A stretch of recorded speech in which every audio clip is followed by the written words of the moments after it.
The Artisanship Commission is so big. Where could she be?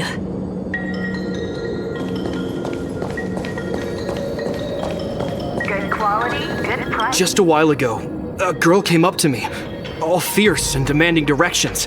She said she's a member of the Artisanship Commission. Do you know her? No idea who she is. If she really works here, how can she not know her way around? Yeah, she wasn't big at all. But that weapon of hers was pretty intimidating. She was in a hurry, heading straight for the Artisanship Commission, and I didn't want to ask too many questions. She said something like, "I'm a member of the Artisanship Commission. Where do you keep your precious stuff?" I got scared and pointed her toward Master Gongshu's warehouse, where he stores his arumatons. Wait, why did you give her directions? What if she's planning to steal something? Where else? Like I said, she was headed straight for the warehouse, where all the valuable arumatons are. Yeah, that place is filled with Master Gongshu's precious arumatons. I bet they'll give her a hard time.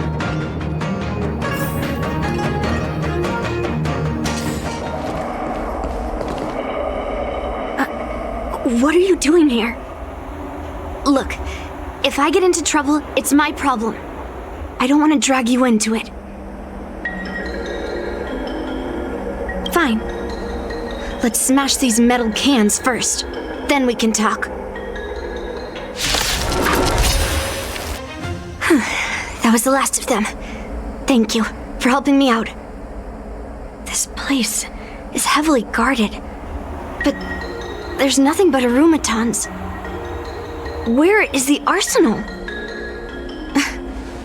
Seems like not even those craftsmen know where the arsenal is. At this rate, we won't find anything. And Grandpa might take me away before I can do anything. You're not really here to help me. You're here to stop me, right?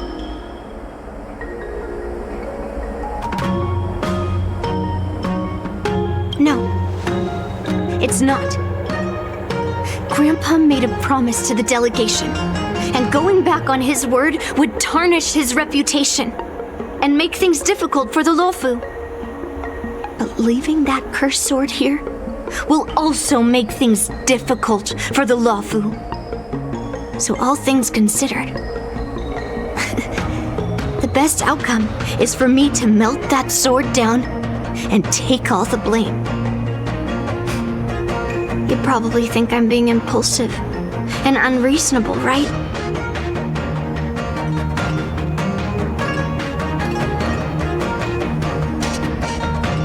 Hey, I'm not always like this.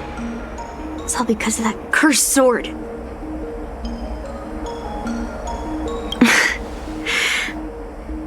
Look, I owe you an explanation. But this isn't the best place to talk. We need to find somewhere else. Let me be clear, though. I'm still pretty riled up. This is just a temporary break. I already told you about Guyan, the sword that was returned during the ceremony. It's a cursed sword with a heliobus inside. And Hongguang, the swordsmith who forged it, is my father. I rarely mention his name to anyone other than Grandpa. Maybe, like you said, I've been avoiding having to talk about him. But as long as my mission to hunt down cursed swords continues, it's impossible to avoid the topic forever. For some reason, I feel like I can open up to you. Honestly, I don't remember much about him. All I know is that the Pyrogyre Forge used to be a bustling place, with people from all over coming to get one of his swords. They called him the greatest master craftsman since Yingxing. I didn't catch all the details, but I do remember seeing him forge those amazing swords, while the visitors watched with smiles on their faces. I used to believe that craftsmen brought happiness to others. The swords crafted by the Pyrogyre Forge are famed across the stars. They possess exceptional sharpness and invincibility. With these legendary weapons, even ordinary people can become skilled warriors, capable of overcoming the most formidable opponents. But then, he became obsessed with becoming a famed swordsmith, and started crossing all sorts of lines. He forged cursed swords that should never exist. And all those people who desired those twisted swords started flooding into the palace. However, just like Grandpa said, those who excel with the sword will eventually suffer by it. The palace was overrun with visitors from afar. Some left empty-handed. Others got swords that didn't fulfill their desires. And some even resorted to stealing. And in the midst of all the chaos my father created, he ended up being stabbed by one of the swords he forged. It was so sudden and unexpected. Everything went silent for a moment. All I could hear was the sound of bones breaking and blood pouring out. I was frozen in place, unable to move. It was only when my mother pushed me away from the deadly swing of the cursed sword that I managed to escape. I don't remember much after that, except for the pounding of my heart and the sound of my own gasps of breath. I could hear the smiths in the Pyrogyre Forge shouting, "Run away, Yunli!" and the screams of agony. My tears wouldn't stop, and I couldn't see anything. I kept gasping for air until I collapsed in a pool of blood. If General Huaiyan hadn't arrived in time, I probably wouldn't be here talking to you now. After that, General Huaiyan took me in and treated me like his own granddaughter. To me, he is 100 times better than my sinful father. He taught me forging and swordsmanship. Hangguang paid for his sins, but his troubled legacy must not go unchecked. According to the records, he forged a total of 1,382 heliobus cursed swords, and 182 of them had unique designs. When I joined the Pyrogyre Forge for training, I made a vow to hunt down all those cursed swords. So far, I found 312 of them, and Guyan will be my 313th. Like all the other cursed swords, I'll separate it from the heliobus. Then, I'll melt it down and make it part of the Blade of Forged Remnants. I've said my piece now. Even though it'll be tough for Grandpa, I still have to melt down the sword.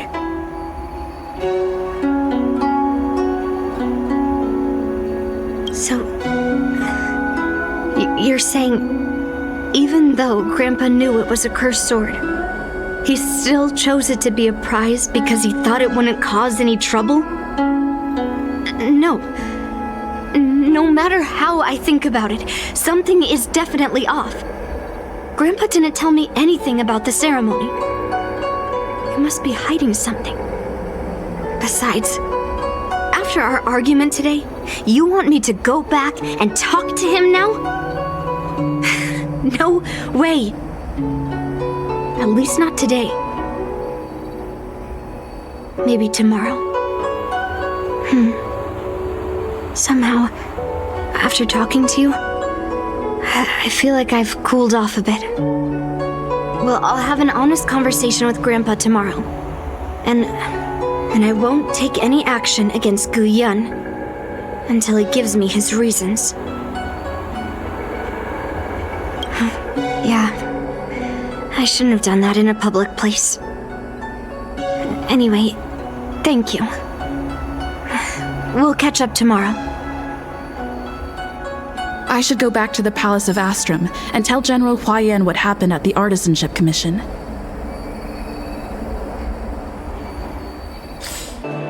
My granddaughter didn't cause any trouble, did she, young lady?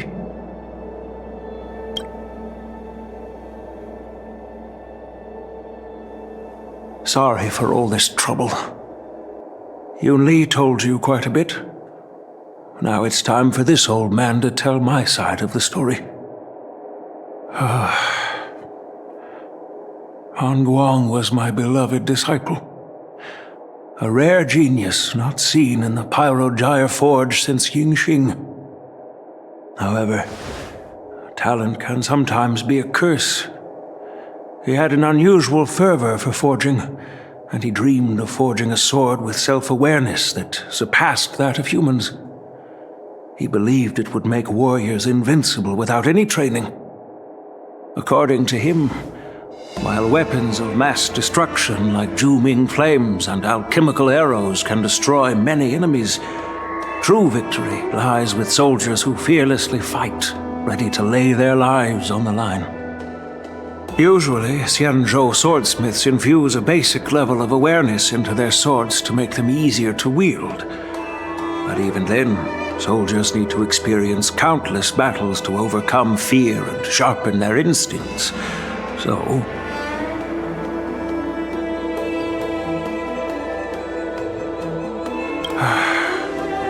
by infusing heliobi into swords, he managed to forge weapons that could grant their wielders strength and valor, and even make decisions for them.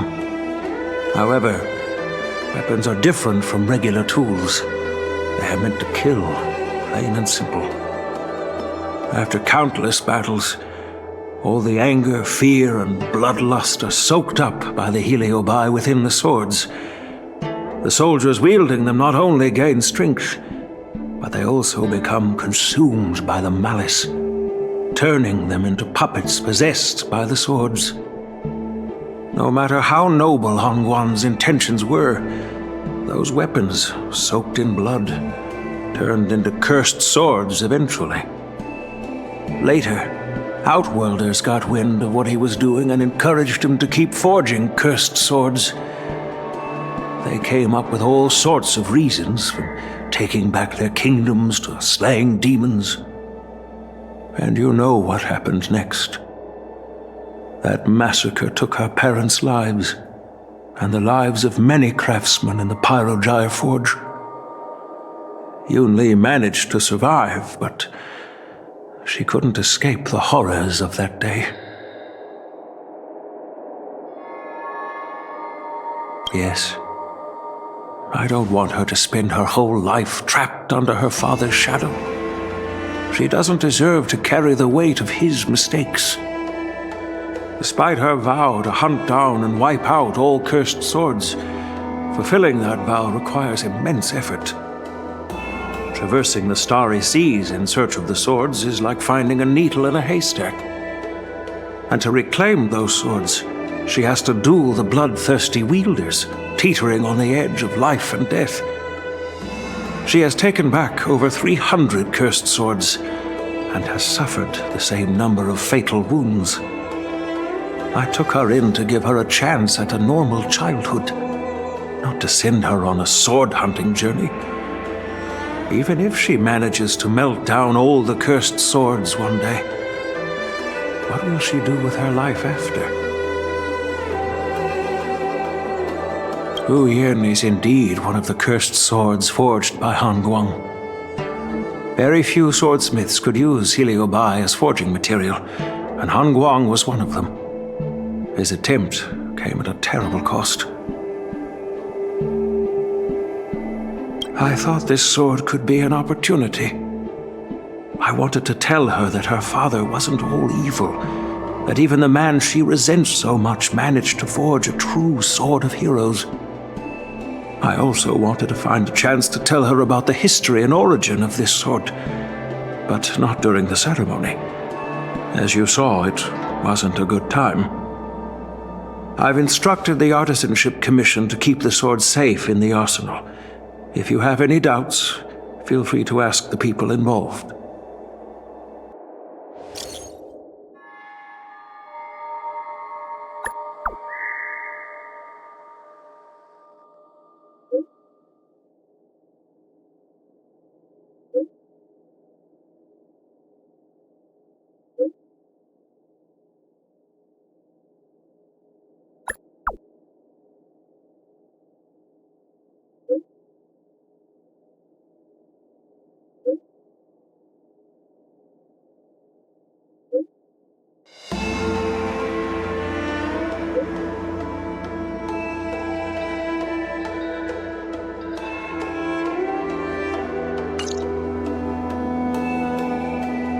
Since my granddaughter mentioned talking to me tomorrow, I'll be waiting for her. By the way, you watched over her for quite some time. You must be exhausted, aren't you?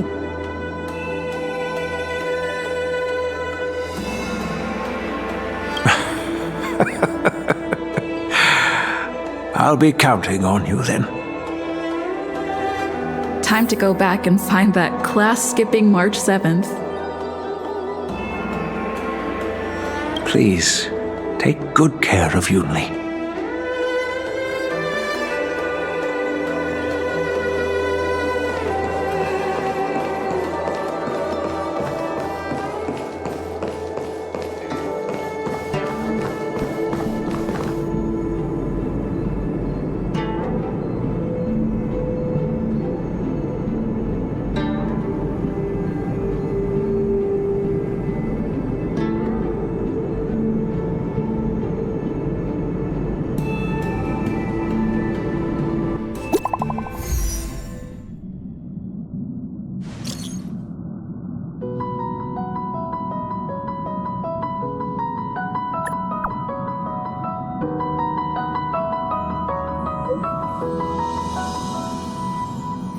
Birds are born with no shackles, then one fetters my fate. Blown away, the white petals leave me trapped in the cage. The endless isolation can't wear down my illusion. Someday I'll meet. All right, everyone is here. It's time for questioning. Yunli, I'm sure you understand why the official called you here, right? Yeah? But I didn't steal the sword. Unfortunately, official Dahao didn't hear Yunli's promise. If we don't recover the sword, we will be breaking our promise to the lawful and betraying the delegation. We're counting on you to find the truth, official Dahao. Yes, it's my duty to thoroughly investigate the case. Even though Yunli is firm in her words, we can't just rely on her testimony. After everything, the sword still got stolen. They should have given it to me from the beginning. In this case of Gu Yun's theft, everyone involved seems suspicious to some extent. Miss Yunli is the main suspect. First, during the sword-gifting ceremony, Yunli openly expressed her intention to steal the sword. She even mentioned it multiple times. After the ceremony, she broke into the Artisanship Commission and destroyed arumatons in an attempt to get the sword. Am I right? That's true. The Realm-Keeping Commission inspected the arsenal where Gu Yun was stored, and there were no signs of forced entry through the doors or windows. The only possible entrance or exit was a small window gap, just a few inches wide.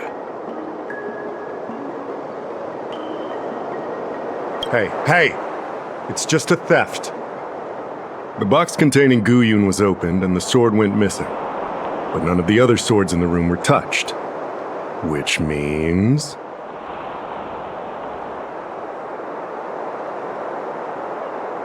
Well, I do know about the box and the cursed sword. Exactly. The suspect had a clear motive and took only Gu Yun. So, besides the ceremony participants, only the delegation members had access to the sword.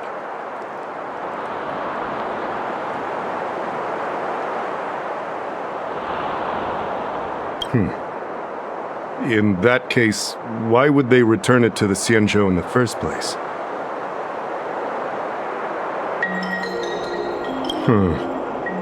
That makes sense. The delegation, led by the Knight of Beauty, delivered the sword to the Artisanship Commission. The craftsmen who received it testified that they didn't take anything from the arsenal. Argenti? Oh, that Knight of Beauty. He was with the delegation when they handed over the sword to the Artisanship Commission. You might not know, but he's the one who recognized the sword's origin on Kalevala and escorted it back to the Xianzhou. In other words, he's the one who made it possible for the sword to come home. So, he wouldn't have gone through all that trouble to bring it to the Law Fu if he wanted to keep the sword for himself, right? Master Gongshu checked the work records, and I questioned all the craftsmen and apprentices who were on shift at the time. But I didn't find any suspicious individuals. So, did you steal it?